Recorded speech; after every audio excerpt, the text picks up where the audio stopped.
Of course, this is all about the kids getting treatment here, some for very serious health problems. But I'll let you in on a little secret. You're actually the most important part of Miracle Treat Day. Just by getting yourself a blizzard at DQ tomorrow, you can help make a big difference for the kids here at Sacred Heart. It's going to be crazy. We already made 65 blizzards for the kids. Cotton candy, cookie dough, all sorts of good flavors.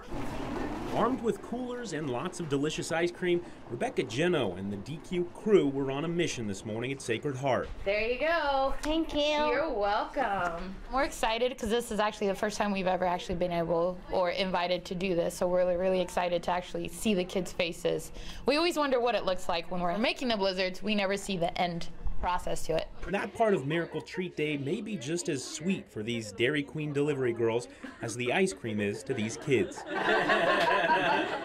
We're hoping to beat our record. We sold 865 blizzards last year, so we're hoping to beat that this year. Help us out. Buy a blizzard tomorrow and support our local Children's Miracle Network hospital.